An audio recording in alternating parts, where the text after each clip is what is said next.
Amis de l'analyse de schéma, bonjour. Bon, ça faisait longtemps que j'en avais pas fait, hein. La dernière, c'était quasiment il y a un mois. Et je m'étais quand même promis d'en faire de temps en temps. Et là, ce matin, je lisais un vieux Elector qui traînait chez moi. Et je suis tombé sur un montage qui contenait une partie de schéma que j'ai trouvé intéressante de vous présenter aujourd'hui. Pourquoi? Parce que ça est un petit peu dans la continuité, hein. Il y a quelques temps, je vous ai présenté une vidéo sur des solid state relais qui avaient en plus la capacité de ne commuter qu'au passage zéro de long de secteur, de façon, comme je l'ai expliqué, à éviter les parasites.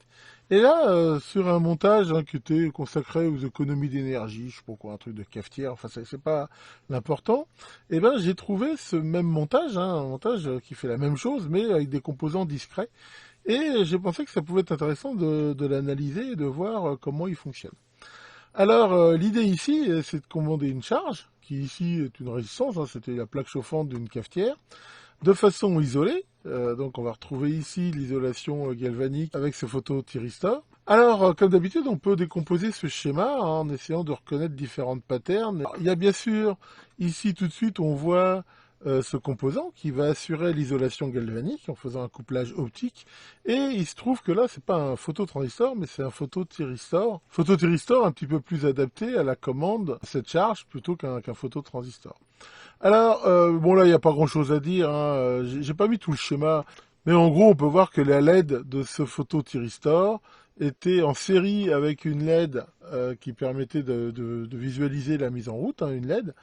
Cette résistance qui bien sûr limite le courant, et ce transistor PNP monté en émetteur commun, ce qui fait que quand on mettait la base ici, un potentiel proche de la masse, ou du moins, on va dire, plus négatif que, que l'alimentation positive, et ben permet donc de commander cette LED. Bon, je vois pareil, hein, j'avais fait une vidéo sur les sorties logiques là-dessus, hein, si vous voulez plus de détails, vous pouvez les voir. Donc ça, c'est pas vraiment ici que c'est important. Donc là, pour commuter la charge, on retrouve l'élément de commutation actif qui est un triac ici.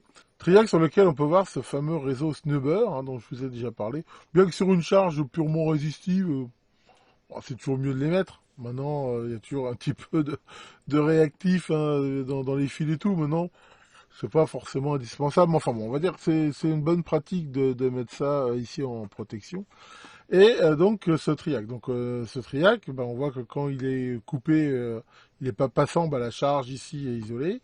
Et quand il est passant, bah, il va agir comme un interrupteur et couper ici la charge.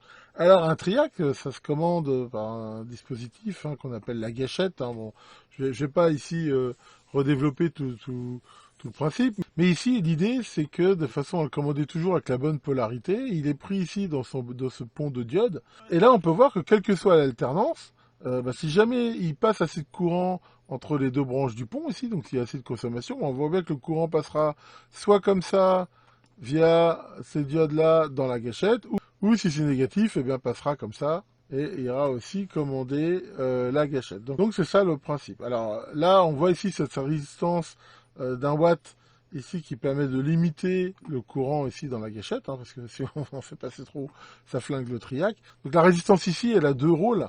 Elle sert déjà à faire passer toujours un petit peu de courant ici dans le pont, et faire aussi que, bah voilà, même quand la gâchette ici n'est pas déclenchée, eh bien ce courant peut quand même passer sans justement déclencher le triac.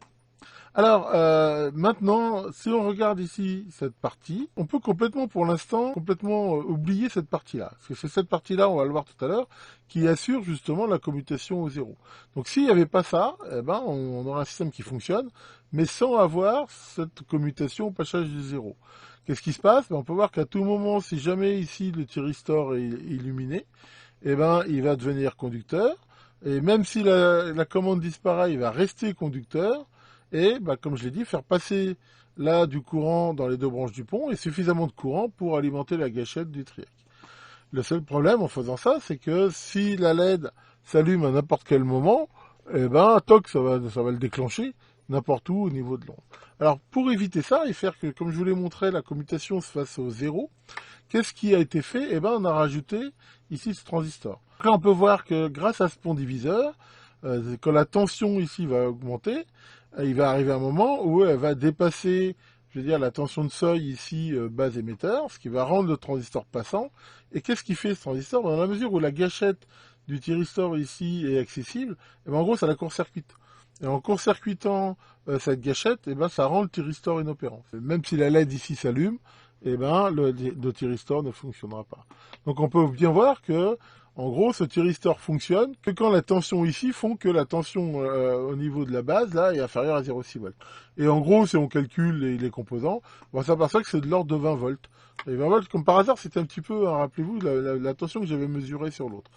Donc voilà, grâce à ce système, eh ben, on aura une commutation que si la tension aux bornes est inférieure à 20 volts, ce qui revient à peu près au moment du passage par 0. Voilà pour cette petite vidéo de schéma. Bon, allez, je vais peut-être pouvoir me remettre enfin au montage là de mon kit CNC. C'est vrai que hier j'ai pas avancé, hein. J'ai été faire ma petite promenade annuelle dans le golfe du Morbihan avec une météo extraordinaire. C'était vraiment sympa, et aujourd'hui, aujourd'hui j'ai eu plein d'imprévus, plein de trucs qui font que globalement j'ai rien foutu. Bon, enfin bon, après tout, hein, je reste en vacances et il n'y a pas le feu au lac. Tiens, Maurice, ça va Maurice, qu'est-ce qui t'arrive? Non, t'es emmerdé par les moustiques, et alors qu'est-ce que t'as fait? En plus tu t'es gouré. Comment ça tu t'es gouré? T'as pris une bombe de lac à la place d'une bombe d'insecticide? Ah bah ouais, alors qu'est-ce qui s'est passé? Bah les moustiques étaient bien coiffés. Bon, enfin bon, c'est pas tellement ce qu'on leur demande. C'est vrai que c'est assez chiant ces animaux. Là-dessus, je vous souhaite à tous une bonne soirée, que le grand opto-truc vous isole bien galvaniquement, et à très bientôt pour de nouvelles vidéos.